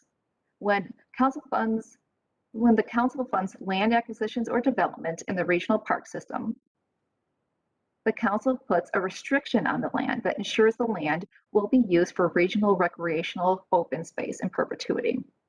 Approval of this amendment would remove the council restriction on the removal land, allowing Anoka County to sell the land to the city of Minneapolis for expansion of their water treatment facility that surrounds the property. Removing land from the regional park system requires an equally valuable level of restriction. Therefore, the replacement land will include the same restriction. The removal and replacement land will be exchanged between Anoka County and the city of Minneapolis at no cost under a cooperative effort. Next slide, please. So the second part of this business item focuses on the replacement land expanding the park boundary of Anoka County, of the Anoka County Riverfront Regional Park. Anoka County will include a development concept for this portion of the park when they conduct their next master plan amendment or master plan for the park itself. The 0.3 acres of land adds 55 feet to the existing 1.3 miles of shoreline within the park. The replacement land increases the acreage slightly, it expands the opportunities for recreation, and it's easier to maintain since it's contiguous with the park. Additionally, there is no additional costs since I just mentioned it was conveyed, the land was conveyed, will be conveyed under a cooperative effort with the city of Minneapolis. Next slide, please. So the rationale for the proposed action is that the Mississippi River Regional Trail Master Plan Amendment and Land Conversion and Anoka County Riverfront Regional Park Acquisition Master Plan Amendment is consistent with the requirements in the 2040 Regional Parks Policy Plan, specifically Planning Strategy 1 and System Protection 2, and other council policies, particularly Thrive 2040. So next slide, please. So the proposed action before you today is that the Metropolitan Council approve the Mississippi River Regional Trail Master Plan Amendment, approve the Anoka County Riverfront Park Acquisition Master Plan Amendment, and approve the release of the restrictive covenant on 0.33 acres of land within the Mississippi River Regional Trail in exchange for adding 0.33 acres of land with a restrictive covenant to expand the boundary of the Anoka County Riverfront Regional Park. And finally, to require Anoka County, prior to initiating any new development of the regional trail corridor, to send preliminary plans to the Metropolitan Council's Environmental Services Division Assistant Director. And with that, I'll respond to any questions. Thank you. Okay, thank you. Do we have any questions on that? Hi, this is Monica. I'm probably just curious about this, but why is the difference of $3,400? And can we get thanks. Differences in the appraisals, you mean? Yes, yeah. I mean, I'm guessing it's because of the side of the land or something, but I was just curious, like, well, you can buy trees with that, no, or something. Chair, Commissioners, that's an excellent question. I don't have the answer for you. Maybe Karen Blaska can. It's a typical statement of value that was provided. So it's the 2020 assessed value. Karen, are you available to speak to that at all? I am, thank you.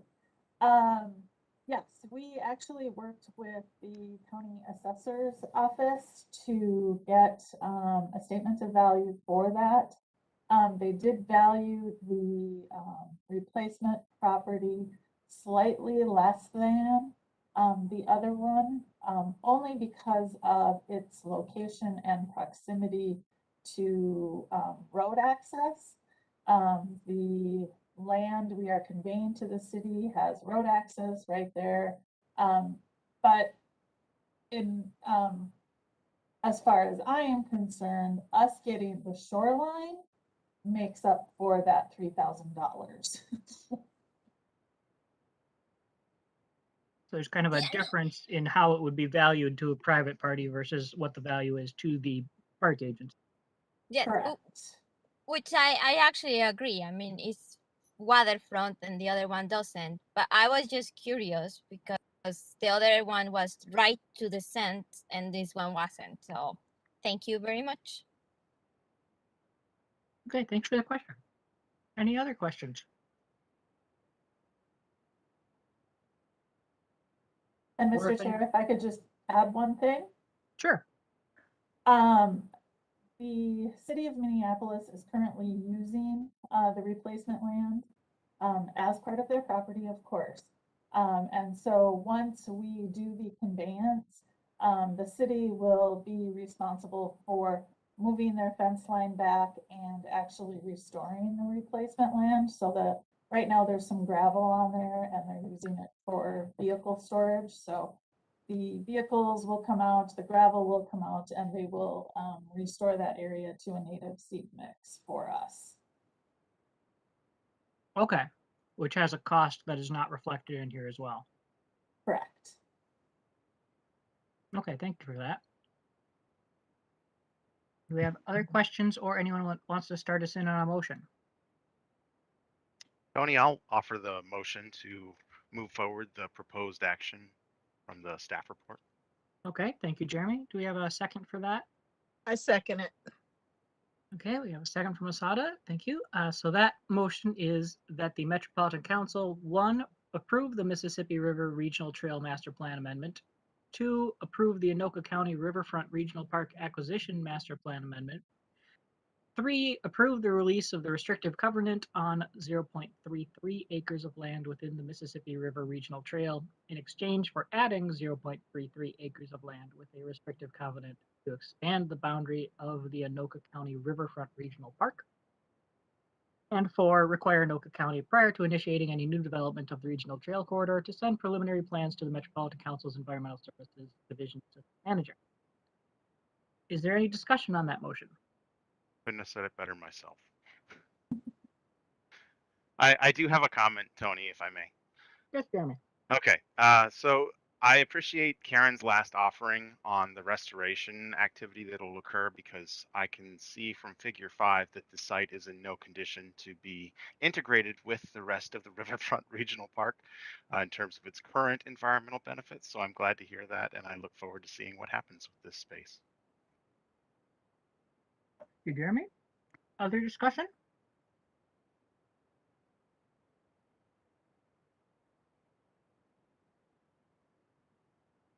I guess I'll just point out that I do appreciate, compared to our last discussion, that this is a much more straightforward kind of facility conversion, land for land.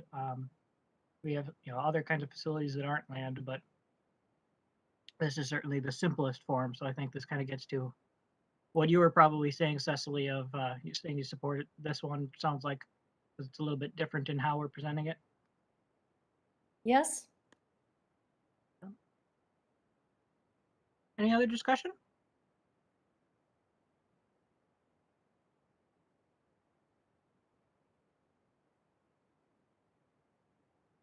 All right, hearing none, we'll proceed with a vote on that motion. Go ahead, Sandy. Okay, we'll start with Asada Brown, Aye. Monica Dillenberg, Aye. Cecily Harris, Aye. Todd Cambry, Todd says aye. Bob Moeller, Bob says aye. Jeremy Pico, Aye. Anthony Taylor, Aye. Hannah Yang,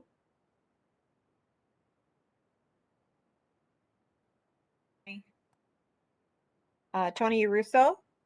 Aye. Motion carries. Okay, thank you. So that's approved. And we will move on to our fourth and final business item, a big marine park reserve master plan amendment and another land conversion, this time for Washington County. And we have Tracy Kinney presenting again. Thanks, Chair. Commissioners, can you hear me again? Yes. Great, thank you. So once again, my name is Tracy Kinney and I'm a senior planner in parks. And I'm joined today with Sandy Brower and Sharon Price from Washington County. And the item before you is the Big Marine Park Reserve Master Plan Amendment and Land Conversion. And this is on behalf of Washington County. Next slide, please. So Washington County's Big Marine Park Reserve is located within the northeast part of the regional park system, and the left image is figure 1 in your business item. The amendment is a land conversion that is located in the city of Scandia in the northern part of Washington County, and that's figure 2, and that's the middle image that you're looking at. And we'll get to the land conversion in a second, but I just wanted to preview that this is a beautiful park with excellent natural resource features. It includes Big Marine Lake and St. Croix Valley Moraine, which features rolling hills and wetland depressions. When completed, the park will be 1,800 acres with 80% of the acreage set aside for preservation and protection. Preserving 80% of the land is characteristic of a park reserve in the regional park system. So today, there are 205 acres that are open to the public that includes park facilities, including a boat launch, cross-country ski, fishing pier, hiking, and trails, and more. The focus of this amendment is a land conversion that includes selling 2.42 acres of park reserve land to the American Veterans Rest Camp Association for expansion of their existing camp to the south of the property, in exchange for adding 2.42 acres of Big Marine Lake shoreland for natural resource management and lake access. And the image to the right is figure 3 in your business item. The Veterans Rest Camp is a private holding residing adjacent to the park reserve outside the park reserve boundary. It is shown in the red in the image all the way to the right. It's a hatched red pattern.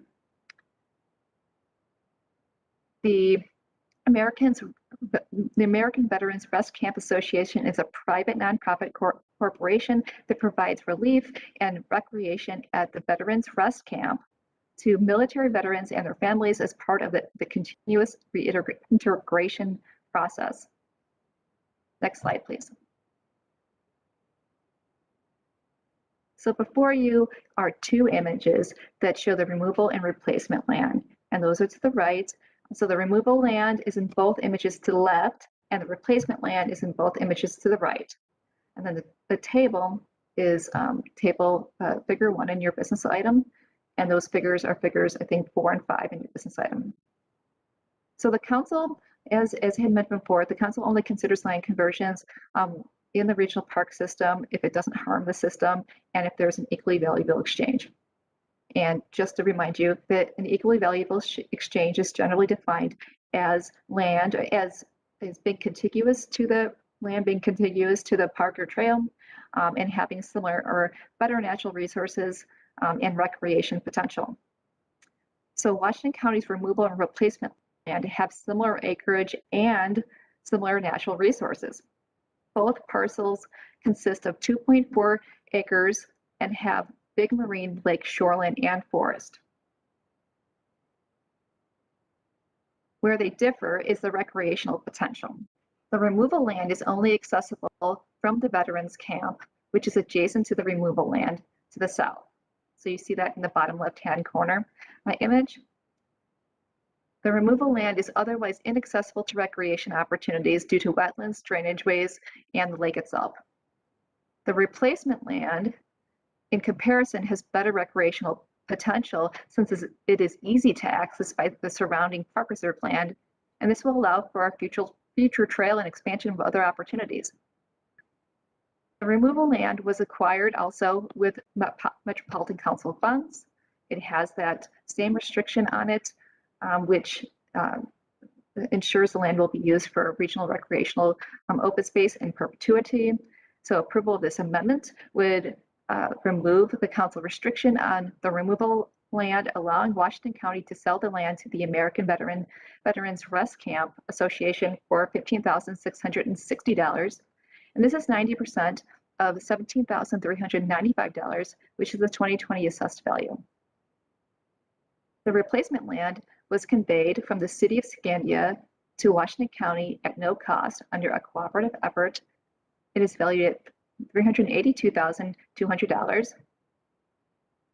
An equally valuable exchange also requires an equal level of restriction, so that replacement land will also include the same restriction. Next slide, please.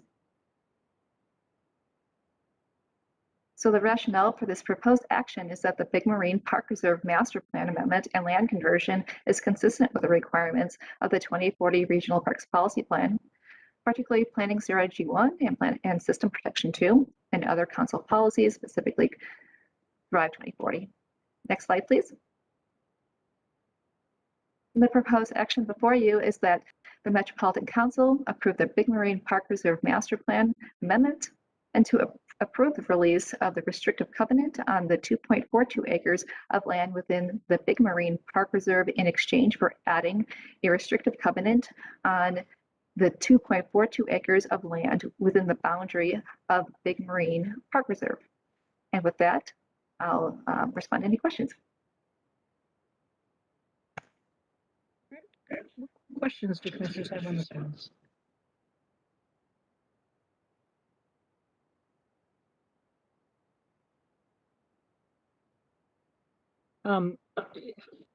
If no one else does, I have some.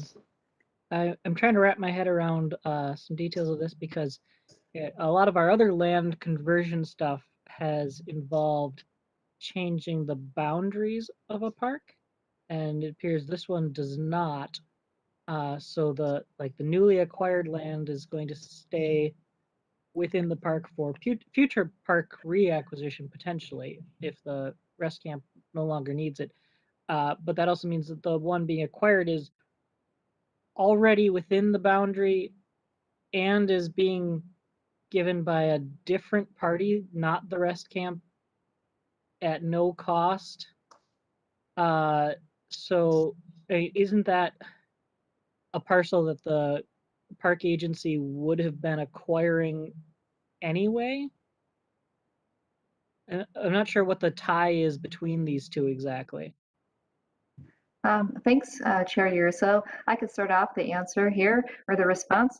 At the moment that the American Vets Camps Association came to Washington County staff, Washington County started working with the adjacent municipalities, City of Scandia being one of them, and they found an equally valuable exchange, this parcel, and earmarked it for this exchange immediately. Does Sandy Burr or Sharon Price want to add on to this?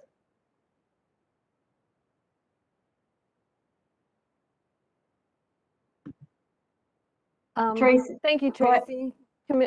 Thank you, Chair Yaruso. That's about the right scenario to put it. The Disabled Veterans Rest Camp came to us for the request, and we didn't have any land at the time, so we did look at the replacement is always to be in kind or in similar natural resources, and we noticed that the city had this piece in there, and they were willing to be a part of the project, so to speak, for the replacement. And so they were willing to release it. It's within the park boundary. We didn't have to amend the park boundary to add it in. It's already in there. And so it ended up being a good fit for everyone here. So that was not a sale that was already underway, and whether explicitly stated or not is essentially contingent upon this going through. No, we didn't. We went to the city of Scandia when we found out that they were the owners of that piece, so that we could see if they would be willing to relinquish it to us for as part of this conversion. And they felt it was a good fit for the project as well. So we didn't have it ahead of time. We sought it out after the Veterans Rest Camp came to us for their request. Okay.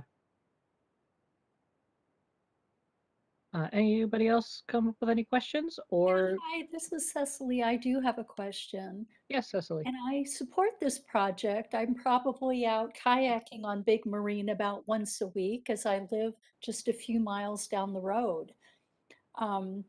I've always heard good things about the Veterans Rest Camp. And I believe House Member Dentner just secured a large amount of state funds for facility improvements.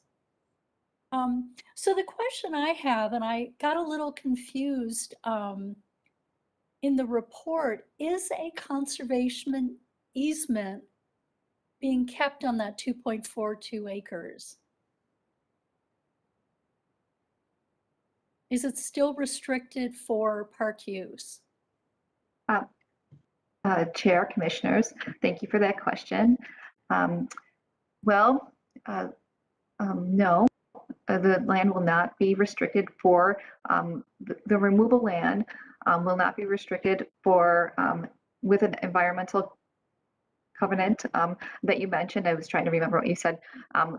We will be removing the council restrictive covenant and not replacing it with an additional covenant.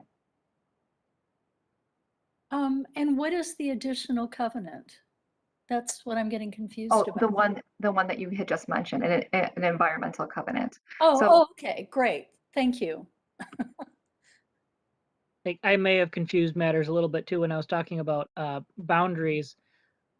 For just a little bit of history on this, in the original plan for Big Marine Regional Park, the area that is this rest camp was included in the park boundary.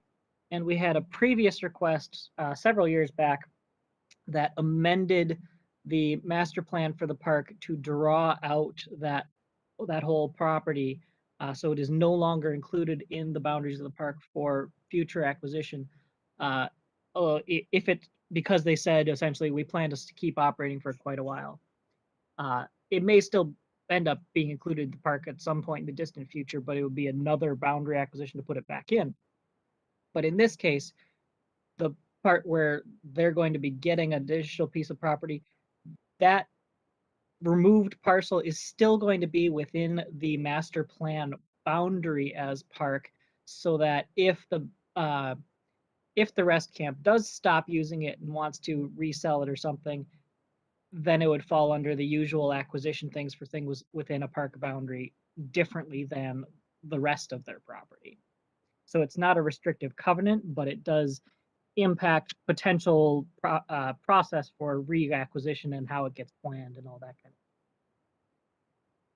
Chair Uso, I just want to confirm that that's totally correct. It's characterized as an in-holding now.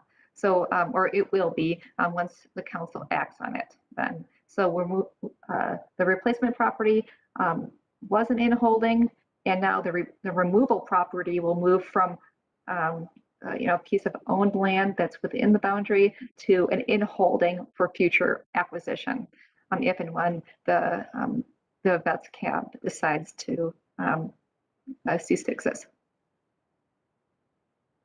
Yeah, thank you. Any other questions or anyone that wishes to make a motion?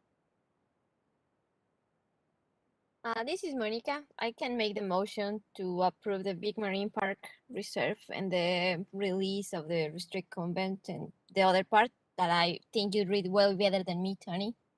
Sure. Okay. So we have a motion for the proposed action from the staff report. Do we have a second on that? I'll Todd will second this. I heard Cecily first, and it's in her district, so I'm going to give it to her. Nicely done. That's right. So that motion is that the Metropolitan Council approve the Big Marine Park Reserve Regional Big Marine Regional Park Reserve Master Plan Amendment and approve the release of the restrictive covenant on 2.42 acres of land within the Big Marine Park Reserve in exchange for adding a restrictive covenant on 2.42 acres of land within the boundary of Big Marine Park Reserve. Is there any discussion on that motion?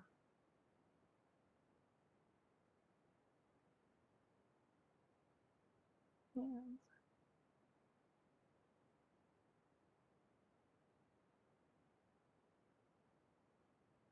Okay, I guess hearing none, we'll proceed with a vote on that. Go ahead, Sandy.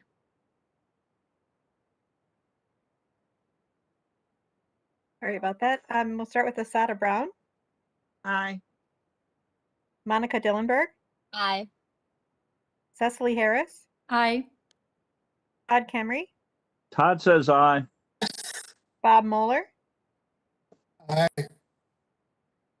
Jeremy Peichel, Aye. Anthony Taylor, Aye. Canna Yang, Aye. and Tony Russo. Aye. Motion carries.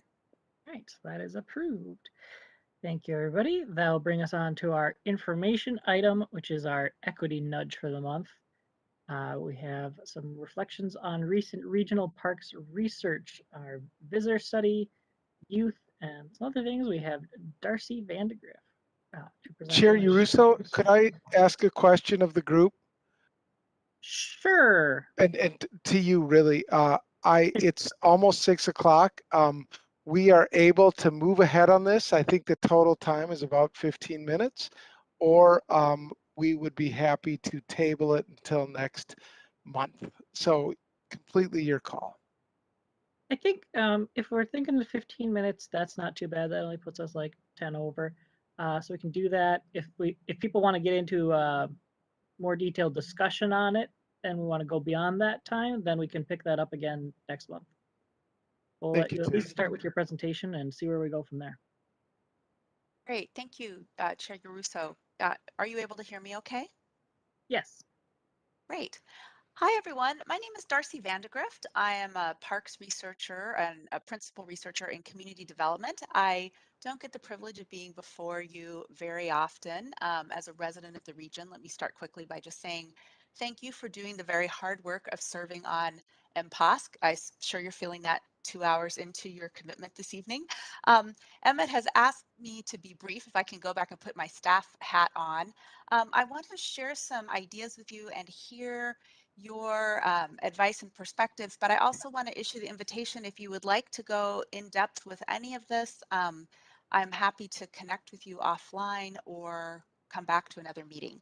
But I'm sharing with you this evening some observations based on recent parks research that I have done. And the kind of crux of the idea I want to share with you is that while we often rely on statistics to show us patterns, both across our entire system or to drill down on specific topics, I want to talk about how we also need to bring in, or how I found it valuable to bring in stories as an important source of insight, and share some observations from recent parks research looking at the issue of safety, which of course is extremely important if we're thinking of how to build a welcoming, inclusive, and I would say anti-racist park system. Greg, could you advance to the next slide, please? So you see a table on the right, and that is one table from the 2016 visitor study, which I was not yet on staff when this study was done, but it does ask an important question. It says, on this park and trail visit, were you concerned about your safety? And over 5,000 visitors to the regional park system answered this question, and their choices were, in closed-ended questions, not at all, very little, moderately, and substantially, sorry. And you'll see here that the total, if you look quickly at the orange box, you see 91% said there were no concerns with safety, and 9% reported either very little, moderately, or substantially. Now, we begin to break it down with a tiny bit of disaggregated data. In other words, data that is peeled apart by a very crude divide between what they call, using some outdated language, but what we could call looking at white and what they're calling non-white or BIPOC respondents. And you do see a difference in pattern here of 92% of white respondents said no concerns and 7% very little. But when we look at the right column where with BIPOC respondents, we see 14% said that they had some or very little concern about safety. In other words, it was not, they did not feel that there was no concern whatsoever. And you even see what would be a tiny number of people saying substantially, but it was still 1%. So what does this table show us?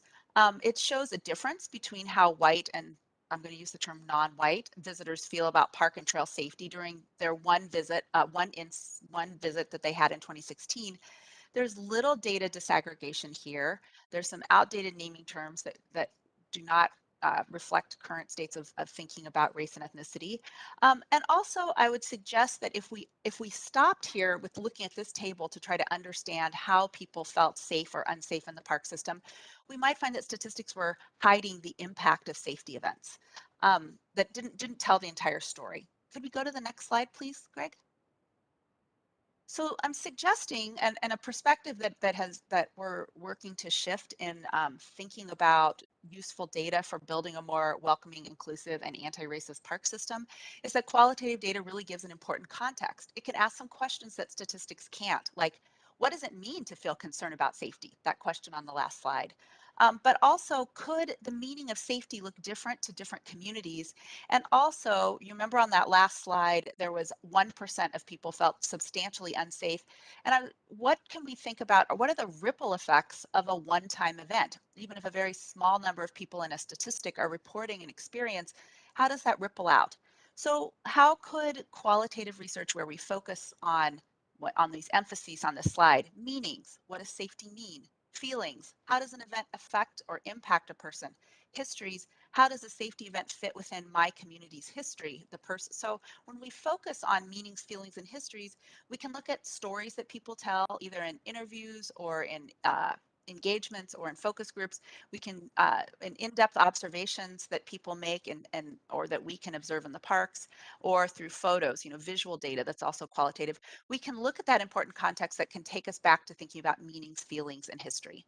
So I'd like to share one example with you on the next slide, please. So I wanted to share a little bit on how diving in depth with qualitative research can offer an opportunity to understand this really crucial component of thinking about safety in parks.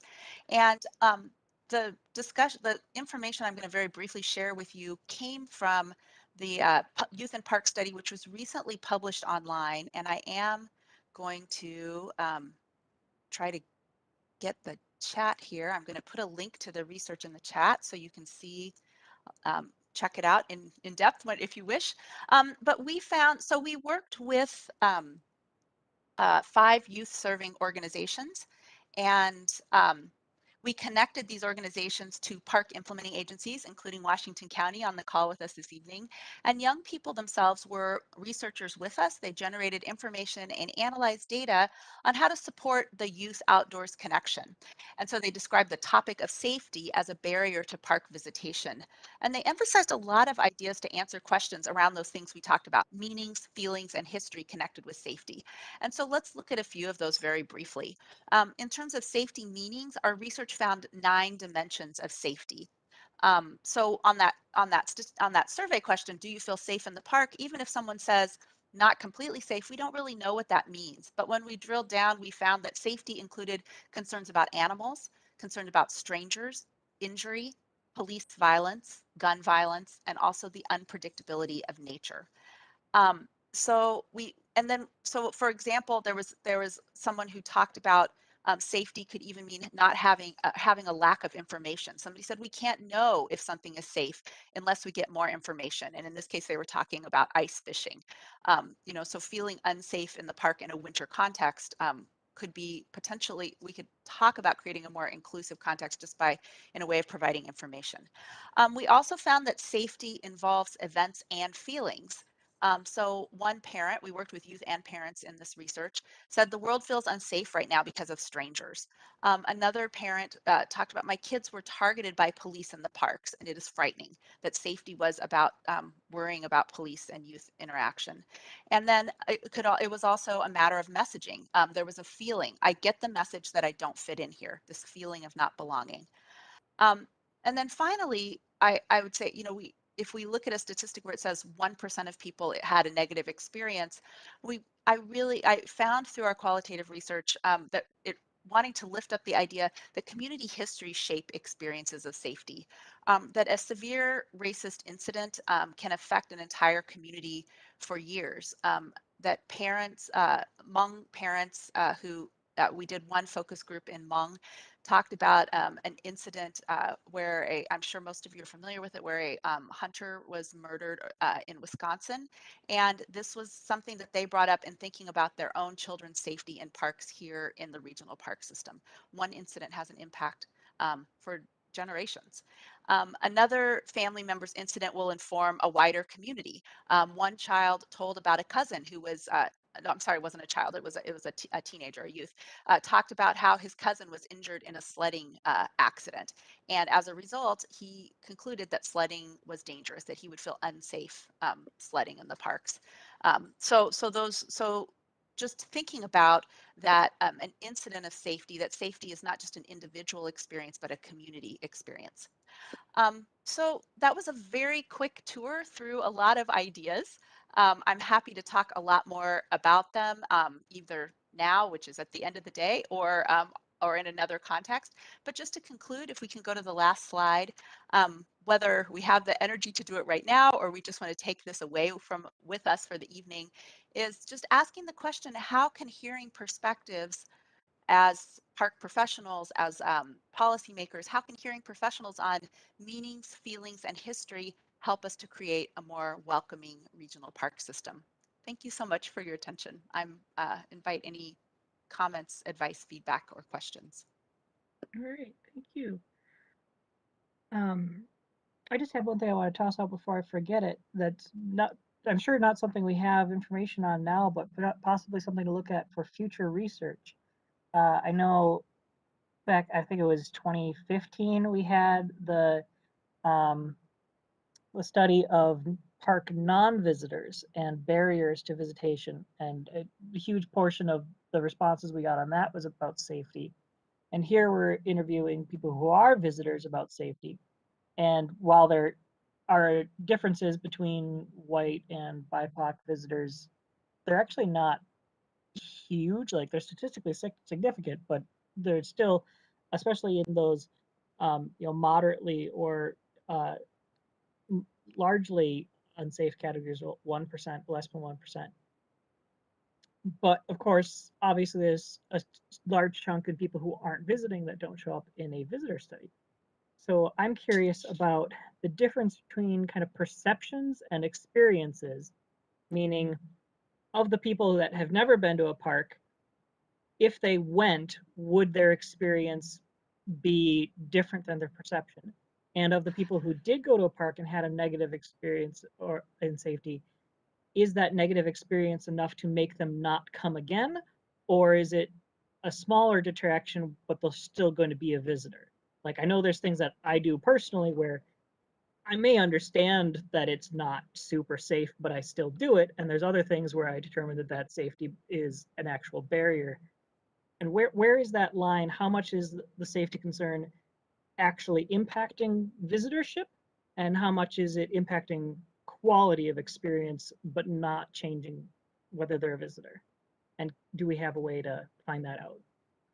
So, Chair Russo, thank you for that question. I really appreciate it. And I'm pleased to say that the Youth and Parks study actually intentionally connected with youth serving organizations whose youth and parents did not have extensive outdoor experience. And so some of them, the in-park experience that we did was their first visit to the regional park. So we actually were able to collect quite a bit of data for those non-visitors, as you were mentioning. But at the same time, we were able to connect with youth and parents who had extensive park experience. And so the report does compare those as a way of thinking about how to reduce safety as a barrier.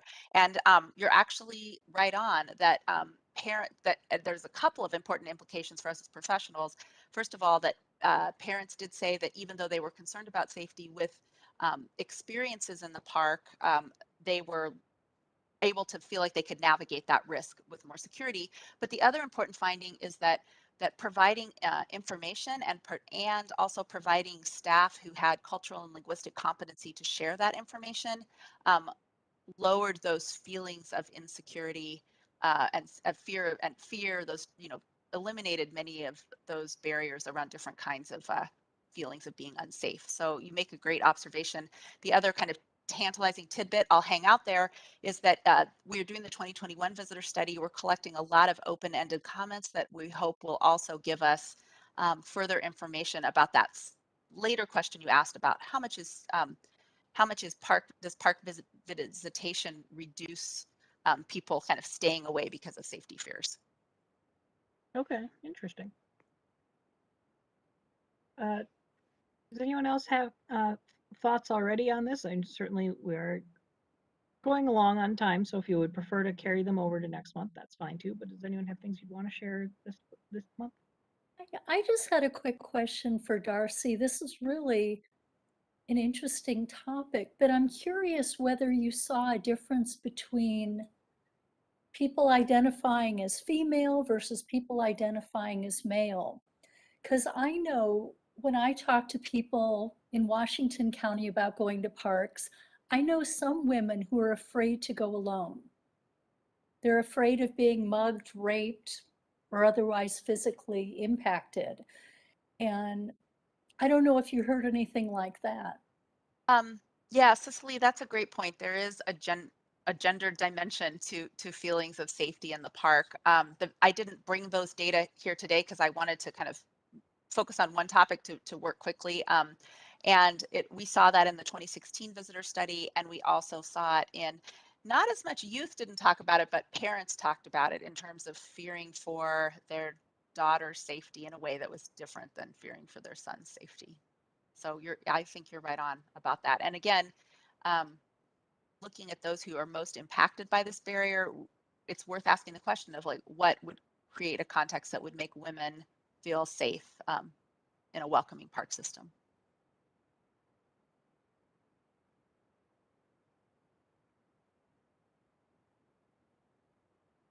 Okay, anyone else?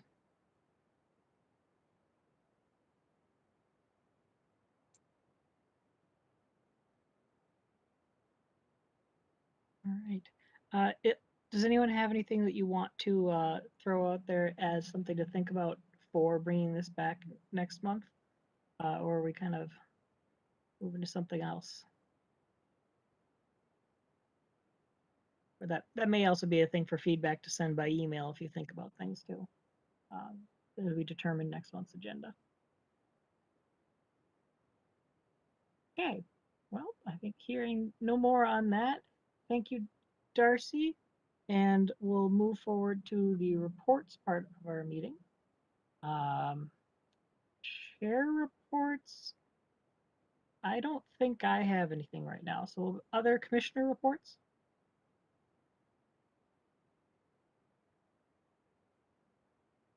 Hearing none. Staff. I have 4 very short reports, Chair. My first one is I want to introduce Chi Yang. He is a new hire in the Parks unit. We're really excited about Chi being here. He comes to us from the City of St. Paul's Park Department, where he was a landscape architect and designer. Chi joined us, I think this is his 3rd week, and we're just really excited to have him. So he'll be working on master plan review as well as comprehensive plans and other duties as assigned, as they say. So the next thing is disappointing news, and that's just that the September 17th Bedote tour has been canceled due to the persistent continuation of the pandemic and the Delta variant. We are following the Department of Health's lead, and as well as the governor, our chair, and so that will be rescheduled for spring of 2022. I think this will be our 4th rescheduling. Please stay tuned and thank you for your patience. Similarly, I just wanted to probably confirm what you already know. Because of the continued pandemic, we will not be holding any fall tours. I know that's disappointing to commissioners and staff. And I wanted to thank our park agencies because I did put a lot of feelers out, and everyone was like, yeah, we want to have a park tour. So um, there will be better times ahead is my great hope. And then the last thing is I'll send a reminder, but one of the things that Commissioner Moeller recommended was this documentary called Stories I Didn't Know. And I sent out a link to that documentary, and we will be hosting a discussion on that, as well as we'll be streaming it ahead of time. So on Thursday, September 30th, and I'll get all this information I sent out on August 5th after our last meeting. I'll send it out tomorrow to you. But on Thursday, September 30th from 1:45 to 2:45, we'll be streaming the documentary Stories I Didn't Know. We'll take a short 15-minute break, and then there will be a facilitated discussion between 3 and 4 on that Thursday, um, September 30th. The people from the video, Rita Davern, and then I'm sorry, I can't remember, but I know it's Ramona and Ruben Sita, and it's a hyphenated name. I'll get that in the email. They will all be on hand for the discussion. So it's just going to be a short opportunity to think a little bit about the previous inhabitants of the land where a lot of our parks and trails are located today. So very thought-provoking, and I again appreciate Commissioner Moeller suggesting it. That information will go out soon. That's all I have for reports. All right, sounds good. Thank you. And our liaison is not here today, so that should wrap us up. And I believe we're ready to adjourn. Thank you, everybody.